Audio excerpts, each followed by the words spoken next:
Hello everyone, welcome back to the channel.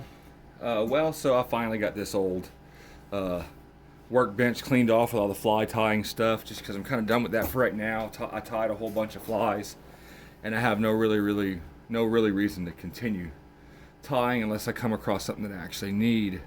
So if y'all seen some movies, not movies, but some of my videos past, we're on this 350 Legend. It is a Scout by CVA. It is the blued barrel. That is a 20-inch barrel, and a super slick gun. I absolutely love it. I've killed 3 or 4 deer with it, for sure 3, and absolutely love it. So what I recently did is I brought this gun into my local game masters and had this scope put on, and I absolutely love it. So what I had on here before was the Vortex 2-7 power by 32 millimeter objective, and so I went and took that scope and put it on my muzzleloader, which is a Traditions Buckstalker. Great gun, absolutely love it, super accurate, but I had some issues with it the other day, which was my powder kind of got wet because I brought it from inside being air conditioned to outside in the heat, and all my little individual tubes full of pre-made powder Pyrex or 777 pellets got moisture some type of way, and they still shot, but they weren't shooting accurately. So I'm gonna have to just start shooting whenever the conditions outside are similar to comfortable conditions inside. That way I won't have issue with moisture in my powder. But so I did put that scope on my black powder gun. It seems to be doing just perfectly fine on there, especially since I'm not planning on shooting it for sure, probably not past 60 yards, honestly. But you never know, I might get a chance to shoot a bit further than that, and I'm going to make sure that it's capable before I go and do that. So I got this 3 to 9 power by 40 millimeter, I believe, on here. Let me check for sure to see what it is. Yep, it's a 3 by 9 by 40. It is the Hawk Vantage IR. It is for sure, I'm pretty sure that's what it's called. Give me 1 second. I'm pretty sure it is the Hawk Vantage IR. But it is, here's the box. Yep. So it comes with this reticle. It has 3 chevrons, and they light up, they are illuminated. This specific one, the scope is made for slug guns, muzzleloader, and straight-walled cartridges. So I was super excited about it. So I knew that I could switch them back and forth between the muzzleloader and this gun here. It is great. The glass is actually, I've always been a Vortex fan, but the glass on this Hawk is way clearer. I paid about the same amount for this Hawk as I did for that Vortex, and I just honestly, I love this one so much more. I think it's really weird though, whenever you put a new scope on one of your deer rifles and you look through it, it looks like it's not straight, even though like I literally got this thing professionally put on, and it always makes me a little uncomfortable. So I think what I might do is actually I'm gonna have to figure. I bought some stuff. So this is a while back. I had to send a video how I bought some levels and stuff to mount the scope myself, but there is a specific way. So what I have to do, probably I can't even get that through there. So I have to make sure that my gun's level first, and then make sure that the scope is level by putting this on top of the turret after I take the cap off. So I just kind of find that kind of weird that no matter what, it just looks like it's not level. But I just have to trust that it is.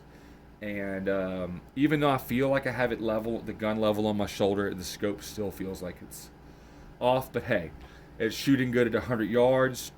You know, even with this trashy, where is it at? I don't like this stuff at all. I like it. I know it's gonna kill deer, but this is the Hornady American Whitetail 170 grain soft points for 350 Legend. In one of my past videos, I actually have hold on 1 second, y'all. Right here. Oh man. Okay, so I shot 3 different bullets. This is those 4, or the Winchester Super X PowerPoint 180 grain, with my point of aim being Bullseye, these four right here, there's two in that one hole, then that hole, and that hole. My best group is with the Winchester Deer Season XP 150 grain, and my point of aim, I believe, was right in the middle of this, about right there. And then I got this group with my point of aim being here, and I got probably a 2-inch group with the other stuff, with this Hornady American Whitetail. I've never really had that Hornady shoot good through any gun I've ever really had. It's never been like a lights out shooter. I didn't shoot too bad through this Mossberg Patriot that I had in 308. Honestly, it didn't shoot bad at all, but it still wasn't an accurate gun. This gun, on the other hand, now that I have this scope, and I can zoom in a bit more. I noticed that the groups are better. The glass is clearer on this scope than it was in the Vortex. Even at closer range and stuff like that, this scope is just a step above the other one, which I might have a chance to take a further shot with this one. Maybe even 200 yards, the gun will do it. And my favorite bullet for this gun that I've shot through it so far, I have not killed a deer with the Winchester Deer Season XP 150 grain bullets, but I have killed 3 or 4 deer with the 180 grain Winchester Super X soft points. I have like 20 something boxes of those that I pick up. I don't just go hoarding, just go and buying a bunch at once. I pick up a box every other paycheck or so because I absolutely love the ammo. It does a great job. It ethically takes down deer, and absolutely love the gun. So whenever I first got this gun, I had some issues with the Extractor. Whenever I go to pull a bullet out, the bullet would get stuck. And it still does it a little bit. I'm going to show y'all here. So this is a spent 350 Legend casing, obviously. This isn't going to hurt anybody. See, there's a hole where the bullet used to be. So I can put this in here if I can get it. It's a little misshapen now. So the Extractor catches the rim on the back. This is a rimless cartridge. That means the rim does not stick out past the outside diameter of the casing itself, like a 30-30s rim would, or like a 303 British, or a 7.62 by 54 Russian, or like one of them guns where the rim sticks out further past the outside of the casing. So it makes it harder to pull the bullet out because your Extractor is in a groove instead of just on the outside of the casing, just being there for the purpose of pushing the bullet out and stopping the bullet from going in too far and not being able to get it out. So with this one, I had to do a lot of work with it and see right now it's sticking.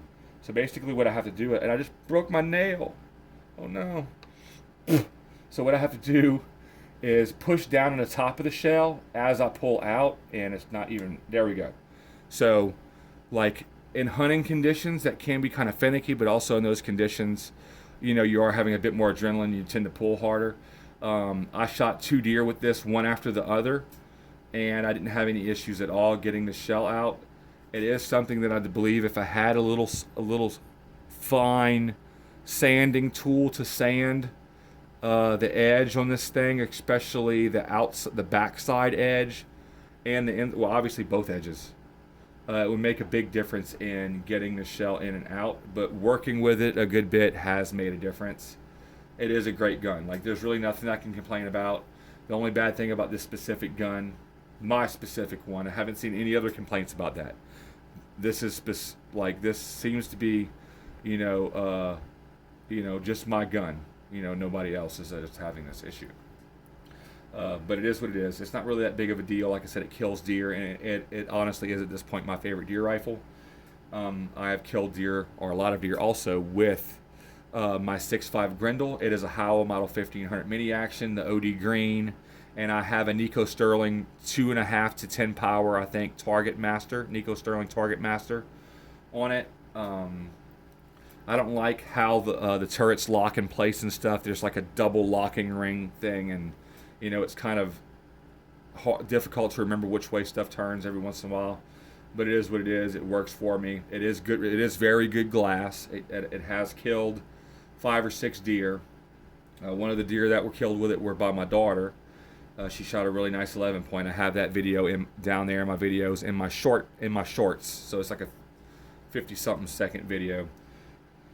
And she got a deer with it, and I was really super excited. But the bad thing about that gun is, so far, I haven't had a pass through with a bullet on a deer. I do like to get an exiting hole, because generally the exiting hole is lower and bigger than the entry hole. That means you get a blood trail if the deer does decide to run.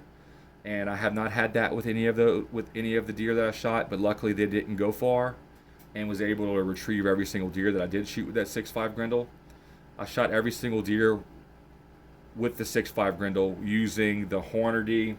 Actually, here's an empty box of them right here. Well, it's full of spent casings, but it's the Hornady Custom 6.5 Grendel 123 grain SST. Not a bad bullet, but it wasn't really accurate out of that gun. So I was getting like 2-inch groups at 100 yards, but with the 120 grain Preview Partisan, or PPU, it's otherwise called, 120 grain hollow point boat tails, I was getting under 1-inch groups at 100 yards. So it really likes those bullets. I don't know how those will do on deer, but I will try to give that a shot this coming deer season if I'm not in boot camp or in A school or C school at the time of rifle season, which I probably will be. So I probably won't get to test my theories with those new bullets out this season, but with the season after that, I for sure will. So I have taken this gun in and out of my gun case from my air-conditioned home to outside in a super hot vehicle, and I've gotten moisture all over the scope and all over the barrel and all over the other mechanisms on here. And I brought it home, and I have had very, very few issues with any rust. Any issues I had have been right about right here, where the lasering has kind of etched the barrel and etched through the bluing, which I think they possibly might have blued it after the lasering.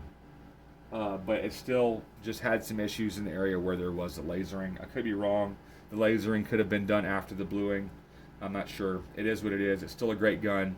The bluing is really great. I really have had very few issues with that, with rust at all. The trigger is amazing. I'm not sure what it breaks at, but I would guess it'd be close to 3 pounds, maybe even a little less. So the bullet also, once the bullet's in there, and you'd guess where the land starts would be probably about right here. From the lands to the end of the barrel, it's probably only about 17 inches or so. They advertise this gun as 20 inches of barrel length, but you're really not getting that much barrel length, because they count from the breech to the muzzle as the length of your barrel, even though your bullet isn't traveling through that much barrel. Your bullet's traveling, from about right here out the barrel. So it's about a little over like 17 1/8 of an inch of barrel to go through. So if the barrel was about an inch longer on this thing, it would be I would be more happy with it, just to get the little bit of extra muzzle velocity and knockdown power. But I like that it is a compact gun. It is a Monte Carlo style stock, but the cheek this cheek piece goes over on both sides, so it ain't just cut out on this side. It does the same thing on the other side. So it is an ambidextrous gun. You can even switch this little deal on the hammer from the left side to the right side, or right side to left side, depending on what, if you're left-handed or right-handed. Everything on this gun is 100% ambidextrous. The gun does break down pretty easily. This isn't the fast breakdown model. The fast breakdown model is the stainless steel barrel. This one you have to undo one or couple screws, I think, and this forestock comes off. Then you open the barrel, and then it unhinges and comes apart, and then you basically have 3 different pieces in an easily packable rifle. So if you want to put it in a much smaller case, or whatever, for a hunting trip or whatever, this gun is honestly great. I've heard a lot of people complain about the 350 Legend cartridge, but I absolutely love it, especially after killing deer with it. Like all the deer I've shot, all of them have been through and through, shot straight through them. 2 of the 3 deer, I'm pretty sure I killed 3 deer with it, not 4. 2 of the 3 deer were shoulder shots. I shot straight through the shoulder. It went through both sides and had no issue going completely through the deer. I dropped 1 deer in its tracks. 1 deer that was a complete pass-through shoulder shot. It ran a couple yards and fell over, and got up again, and then ran a couple yards and fell over. And then I also shot a buck with it. Behind the shoulder was a straight pass-through double lung shot. It ran about maybe 30 yards and fell over, where I literally saw it fall over. But there was a good blood trail, even from about maybe 4 yards from where I shot it, where it was standing when I shot it, up until the point where it fell over. There was really good blood. So really super happy with that. And if you are curious, the bullets, once again, that I have been hunting with this rifle have been the winch. Where they are. Here they are. I got an empty box of these too. These right here. They're like $29 at my local Walmart, which is way more than what they should be. Honestly, these should be about, a little bit cheaper than $30 even, just because the components are so easy, especially the bullets. Loading them with something, they're the same size as 350 Legend and 357 and 9mm and all that stuff. But they're great. Like, I really like these. They're accurate enough, and even since I put the scope on here, they've been even more accurate, and they're deadly. It does advertise on here that they are suitable for whitetail deer or mule deer, I'm sure, antelope, obviously hogs and bear. So since there's a bear and a hog on here, and it'll do the job on them, I'm sure short range on an elk out to maybe 200 yards, this is going to do the job. I've seen some videos of some females hunting elk with 6.5 Grendel, believe it or not, and it killed it. Obviously, I'm pretty sure it ran a ways, but I did remember seeing the recovery of the animal. So, just wanted to re-update y'all on this gun. It's been doing great for me. I have a lot of good plans for it in the future to take it on some trips and to take some great animals with it, and hopefully bring y'all along for the ride. Just really, honestly, the scope, getting a new scope on here is great. The issue for me with that is, it's like, man, I just wish there was a way that I could know for sure that, even though it looks crooked to my eye, and I just have to I could just turn the gun a little bit and make it straight where I could tell that it's level.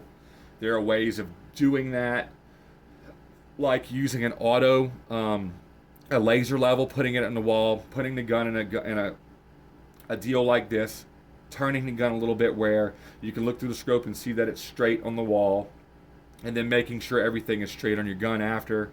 That way you just have a little bit more confidence in the job done mounting your scope. Other than that, this gun has been completely gravy. The only other issue, like I said, is the extractor, but that is no biggie to me. Like I said, I was able to use the extractor out in the field, taking 1 deer after the other. So basically, it's just 1 deer came out, took the shot, the deer ran off about 30 yards, died. The small button buck, which I thought was a doe after, but it's legal to shoot button bucks in the state of Missouri and claim them as a doe as long as their antlers aren't longer than 3 inches. And I shot it, and it dropped right in its tracks. And it didn't tear up the meat very bad either. Even though it was a through and through shoulder shot, I ruined very little meat. Like I said, I am 100% happy with this cartridge, with the gun. So if you do not have one of these, I'm not going to go ahead and tell you to buy one, because you can't really do that with YouTube. But hey, it's a great gun. Do with that statement what you will. I like it. I'm going to continue to hunt with it and take animals ethically and quickly. That way they do not suffer. Just so YouTube knows, animals that die of natural causes, it's way worse than animals dying from a hunter's bullet. Natural causes, is not limited to, but most of the time does have to do with them being eaten alive by some type of predatory animal like a coyote. Anyways, I love all of y'all. Thank you so much for stopping by. Like and subscribe, and I'll see you next time.